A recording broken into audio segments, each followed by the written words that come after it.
Hi, good evening. ఇది మీ రామ్ కుమార్.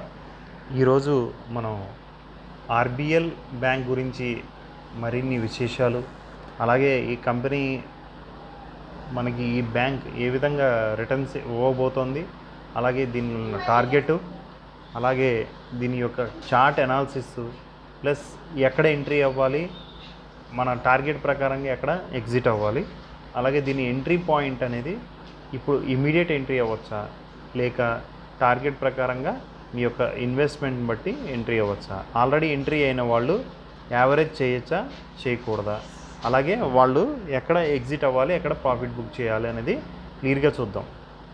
కానీ ఈ వీడియో మొత్తం చూడండి. చూసిన తర్వాత ఈ వీడియో గురించి మీకు బాగా నచ్చితే మాత్రం కంపల్సరీ లైక్ చేయండి, అలాగే మన ఛానల్ని సబ్స్క్రైబ్ చేయండి. ఇలాగే మరిన్ని వీడియోలు మీరు నోటిఫికేషన్ ద్వారా పొందడానికి బెల్ ఐకాన్ క్లిక్ చేస్తే మీరు నోటిఫికేషన్ ద్వారా ప్రతి వీడియోని ఈజీగా పొందగలరు. మన వీడియోస్ మ్యాక్సిమం హిందీలో ఉన్నాయి. అలాగే ఎవరైనా రిక్వెస్ట్ చేస్తే తెలుగు వాళ్ళు కంపల్సరీ వాళ్ళకి నేను తెలుగులో వీడియో చేయడం జరుగుతుంది. సో నోటిఫికేషన్లో మీరు కింద కామెంట్ బాక్స్లో మీరు ఏ కంపెనీ గురించి తెలుసుకోవాలనుకున్నా మరిన్ని విషయాల గురించి కంపల్సరీ దాంట్లో కామెంట్ బాక్స్లో క్లిక్ చేయండి, అలాగే కామెంట్ చేయండి. అలాగే వీడియో మాత్రం కంపల్సరీ లైక్ చేయకుండా ఆపకండి. So let's start our video. So RBL bank అనేది ఒక ప్రైవేట్ సెక్టర్ బ్యాంక్. సో ఈ బ్యాంక్ గురించి మనం ఈజీగా అర్థమయ్యేలా మీరు ఒక్కొక్క పాయింటే చూపిస్తాను. సింగిల్ పాయింట్స్లో మీకు చాలా ఈజీగా అర్థమైపోతుంది ఈ బ్యాంక్ గురించి. ఇది 10% సర్క్యూట్ ఉన్న బ్యాంక్ ఇది. సో దీని నెక్స్ట్ అప్పర్ సర్క్యూట్ అనేది 233 ఉంది, లోయర్ సర్క్యూట్ 190 ఉంది. మగర్ ఫండమెంటల్ కొంచెం పెద్దది కాబట్టి కొంచెం immediate upper circuit, immediate lower circuit అనేది ఈజీగా టచ్ అవ్వడం కష్టం. దీని రిజల్ట్ రీసెంట్గా వచ్చినప్పుడు చూస్తే కొంచెం రెవెన్యూ పరంగా కొంచెం డౌన్ ఉన్నా, నెట్ ప్రాఫిట్ పరంగా లైట్ కొంచెం స్లైడ్ అంటే 50% దీనిలో డ్రాప్ కనపడిన, నెగిటివ్ రిటర్న్స్ కనపడుతున్నా, సో దీంట్లో పాజిటివ్గా ఉండే విషయాలు చాలా ఉన్నాయి. సో దీంట్లో ప్రమోటర్ హోల్డింగ్ అనేది ఎవ్రీథింగ్ జీరో అండి. బ్యాంక్స్లో ఎప్పుడు ఎక్కువ ప్రమోటర్ హోల్డింగ్స్ ఉండవు. అదర్స్ ప్లస్ ఎఫ్ఐఎస్ అని ఇలాగ వీటిలోనే ఎక్కువ మీకు హోల్డింగ్స్ కనపడుతూ ఉంటాయి. సో ప్రమోటర్స్ హోల్డింగ్స్ జీరో, ఎఫ్ఐఎస్ 0.92, అలాగే mutual funds 0.71, so insurance 0.06, others వాళ్ళ యొక్క ఏదైతే ఉందో దాంట్లో 3 పాయింట్స్ అనేది తగ్గించుకోవడం జరిగింది, 3%. అలాగే నాన్ ఇన్స్టిట్యూషనల్ వారు మాత్రం పెంచడం జరిగింది. సో కార్పొరేట్ యాక్షన్స్లోకి వచ్చేటప్పటికి ఎప్పుడు మనకి లాస్ట్ ఇయర్ మార్చ్కి డివిడెండ్ ఇవ్వడం జరిగింది. అలాగే ఎలక్ట్రానిక్ ఓటింగ్స్ అనేది ఈ మంత్లో అందరికీ మెయిల్స్ వచ్చి ఉండొచ్చు. మీ యొక్క మెయిల్ ఐడిలో వీటికి సంబంధించిన మెయిల్కి సంబంధించింది మీ దాంట్లో వచ్చే ఉండాలి నాకు తెలిసి. సో 1 by 1 చెక్ చేద్దాం. సో దీని రెవెన్యూ కంపారిజన్ గురించి చూద్దాం.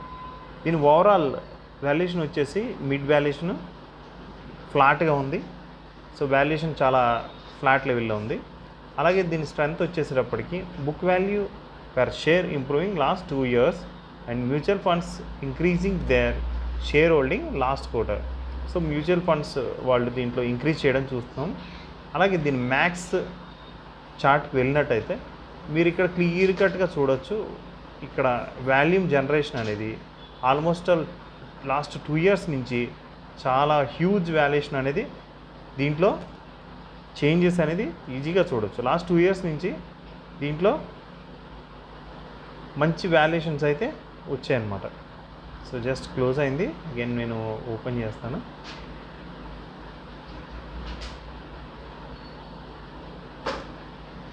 దీంట్లో మంచి వాల్యుయేషన్స్ అనేది వాల్యూమ్ అనేది దీంట్లో క్లియర్ కట్గా చూడొచ్చు. సో మంచి వాల్యూమ్స్ తోటే ఇది ట్రేడింగ్ నడుస్తుందన్నమాట. సో ఈ మిడ్ లెవెల్లో ఎక్కువసారి కన్సల్టేషన్ తీసుకోవడం, అలాగే దాని యొక్క లెవెల్స్ని సపోర్ట్ చేస్తూ పైకి వెళ్ళడం అనేది జరిగింది.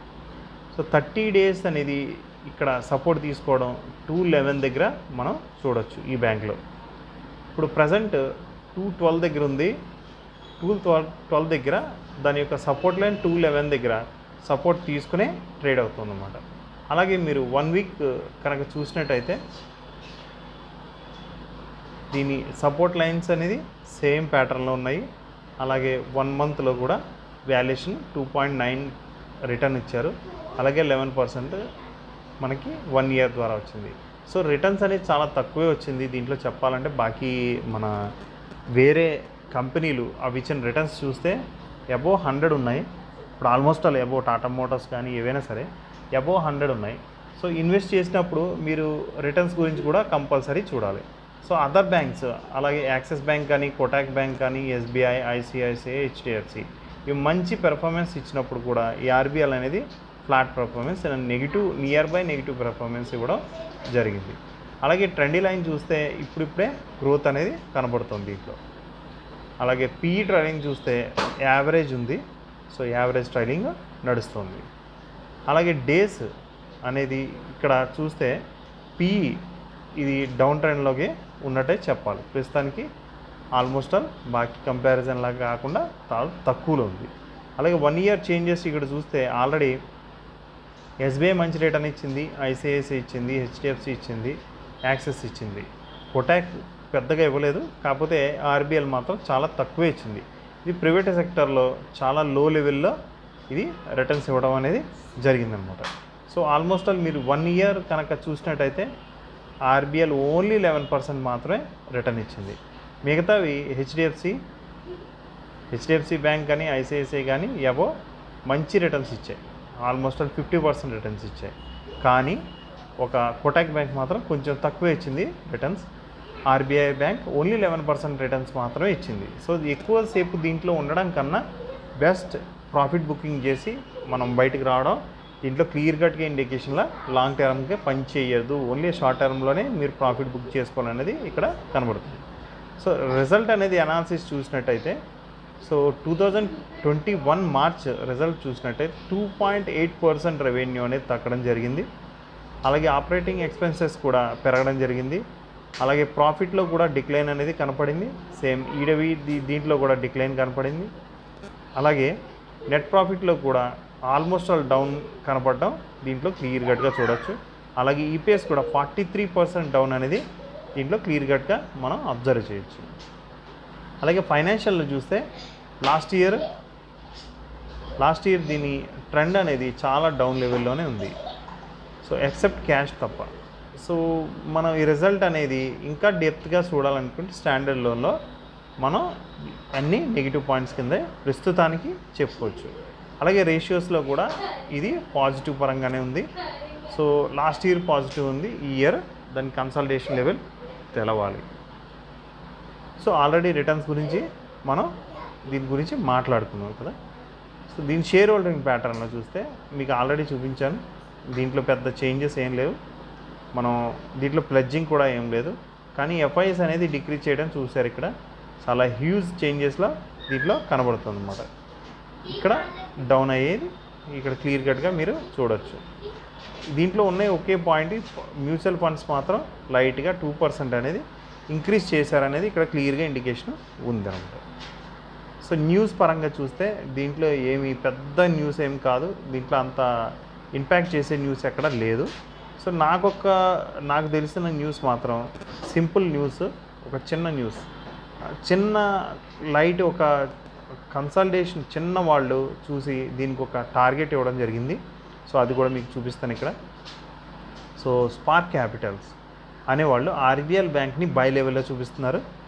సో బై లెవెల్లో చూపిస్తూ దాని యొక్క టార్గెట్ ఇక్కడ కరెంట్ మార్కెట్ ప్రైస్ని 207గా చూపిస్తూ దీనికి 2 days బ్యాక్ టార్గెట్ ఇది 306 రూపీస్ దీని టార్గెట్ కింద చూపిస్తున్నారు. అది దీనికి ఎక్స్ప్లెనేషన్ ఇస్తూ past 2 Tamil years of the rebalancing and rebulking and de-risking, RBI Bank is on its way to pace marked by the better consensus, sharp uptick in earning and steady sustainable improvement in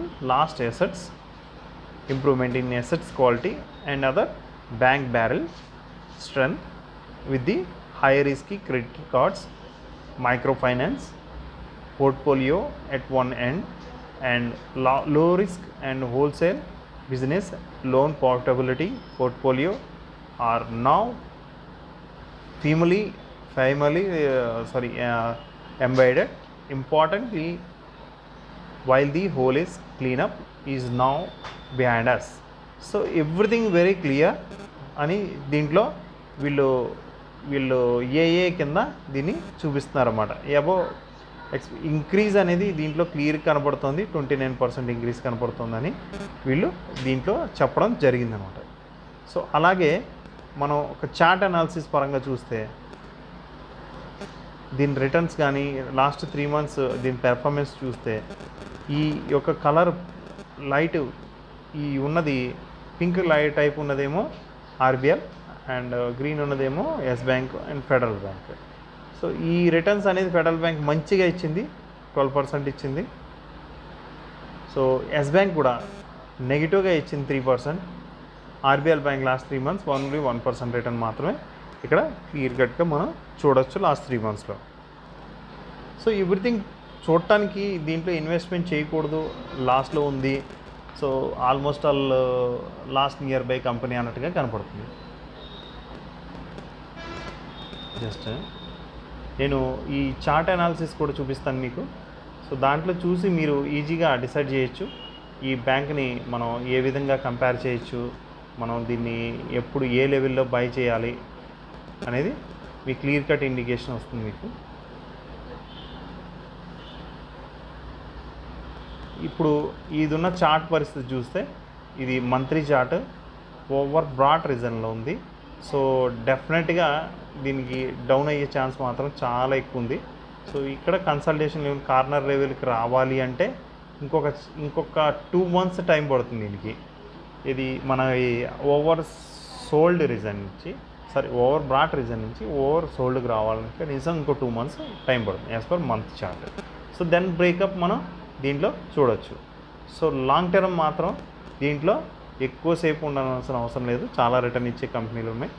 so ఈ day chart మాత్రం over sold నుంచి reversal అనేది ఇక్కడ చూడొచ్చు. సిసిఐలో కానీ ఆర్ఎస్ఐలో కానీ reversal ప్యాటర్న్లో ఉందని క్లియర్గా ఇక్కడ ఇండికేషన్ ఉంది. సో అప్ ట్రెండ్ చూపిస్తుంది డే చార్ట్.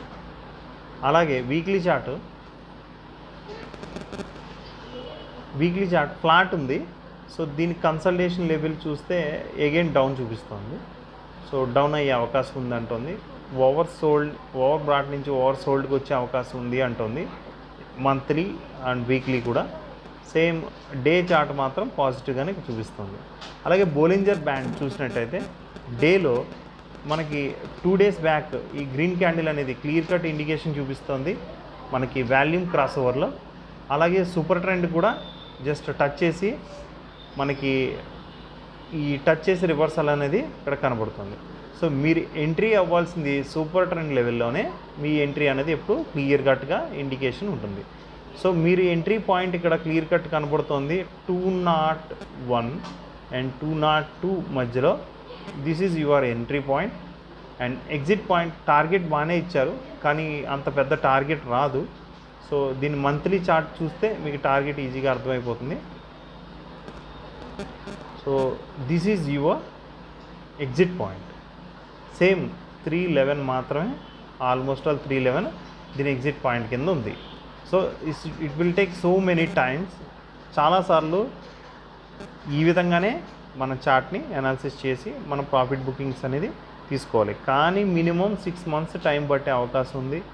3 months నుంచి 6 months దాకా మీరు 20% బిలో మాత్రమే దీంట్లో రిటర్న్స్ పొందగలరు. ఇది ఇప్పుడున్న ప్రజెంట్ సినారియోలో బ్యాంక్ పెర్ఫార్మెన్స్ బాగుంటేనే ఇవి అనేది సాధ్యం అవుతుంది. ఒకసారి మనం బ్యాంక్ పెర్ఫార్మెన్స్ చూసినట్టయితే ఈ చార్ట్లో దీని ఇండికేషన్స్ అన్నీ క్లియర్ కట్గా ఉన్నాయి. ఇది ఫ్లాట్ లెవెల్లోనే ఉంది. సో ఇప్పుడు మనకి కొంచెం పెర్ఫార్మెన్స్ అనేది బ్యాలెన్స్ ఉంది దీంట్లో బ్యాంక్లో. సో మనకి ఇంకొక 2 days బ్యాంక్ అనేది పాజిటివ్గానే ఉంటుంది. సో దీని హైయర్ లెవెల్స్ అనేసి దీని రెసిస్టెన్స్ లెవెల్స్ అన్నీ క్లియర్ కట్గా ఉన్నాయి. సో 2 days దాకా దీన్ని మనం ఎక్స్పెక్ట్ చేయొచ్చు. దీన్ని హైలో చూస్తే 36,620 వరకు దీనికి పాజిటివ్ ట్రెండ్లోనే ఉంది. సో 36,620 దగ్గర ఒకవేళ బ్రేక్అవుట్ ఇస్తే కొంచెం మనకి నెక్స్ట్ లెవెల్ అనేది ఎక్స్పెక్ట్ చేయొచ్చు. సో 36,200 దగ్గర దీని మెయిన్ రెసిస్టెన్స్ లెవెల్ కింద మనం ఇప్పుడు చూడొచ్చు అనమాట.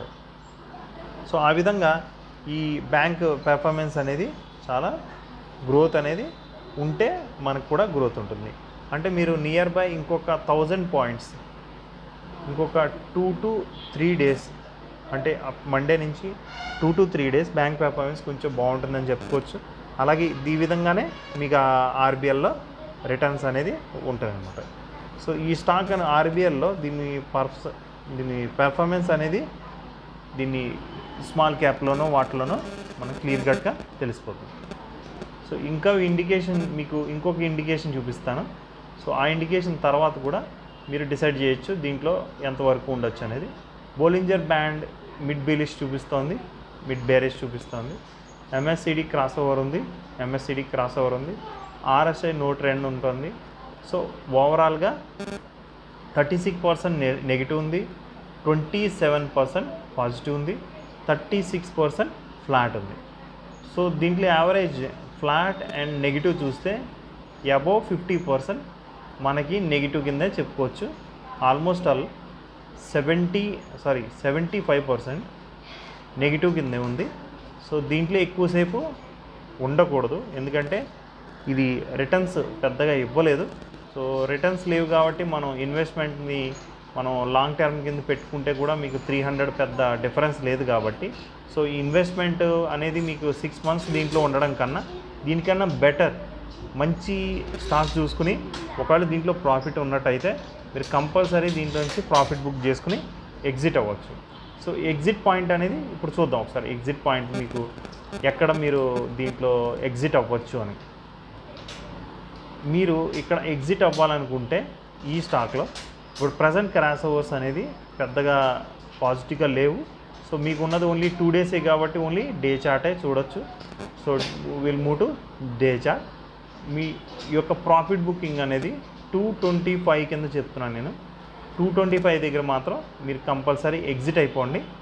225 దగ్గర ఎగ్జిట్ అవ్వకపోతే తిరిగి మళ్ళీ రివర్స్ అని వచ్చే అవకాశం ఉంది, తిరిగి డౌన్ వచ్చే అవకాశం ఉంది. సో అది ఇక్కడ నుంచి ఈ చార్ట్ అనేది మూవ్ అయితే మీకు కంపల్సరీ తిరిగి డౌన్ అవడం జరుగుతుంది అన్నమాట. సో మనీ ఫ్లో కూడా చాలా వీక్గా ఉంది. సో మీరు కంపల్సరీ 225 దగ్గర ప్రాఫిట్ బుక్ చేసుకోండి రానున్న 2-3 రోజుల్లో. సో మన వన్ ఆఫ్ ది వ్యూవర్ ఈ స్టాక్స్ గురించి అడిగారు మనని. సో ఆయన కోసం కూడా నేను స్పెషల్ ఇంట్రెస్ట్ తోటి ఇలాంటి స్టాక్స్ చేయడం జరిగింది. సో ఇలాంటి వీడియోస్ మరిన్ని కావాలనుకుంటే మీరు కామెంట్ బాక్స్లో కంపల్సరీ మెన్షన్ చేయండి. నా శక్తి కొలది నేను కంపల్సరీ ఈ స్టాక్స్ గురించి కానీ దాని బ్రీఫ్ ఐడియాస్ గురించి కానీ మీకు కంపల్సరీ నేను చూపించి అండ్ మీకు ఎక్స్ప్లెయిన్ చేసి అలాగే బయింగ్ లెవెల్ అండ్ ఎగ్జిట్ లెవెల్తో పాటు మీ కామెంట్స్ని నేను కంపల్సరీ క్యారీ చేస్తాను. అలాగే మా వాట్సాప్ నెంబర్ కూడా మీకు అక్కడ అవైలబుల్ ఉంది. సో కామెంట్ బాక్స్లో నా వాట్సాప్ నెంబర్ పెడతాను. సో వాట్సాప్ నెంబర్ ద్వారా మీరు ఏదైనా exit point and entry points అని ఎనీ స్టాక్స్ గురించి తెలుసుకుంటే మీకు ప్రాఫిట్ అనేది ఈజీగా గెయిన్ చేయగలరు అనమాట. So thanks for watching. Do subscribe our channel and share this video to others and get more.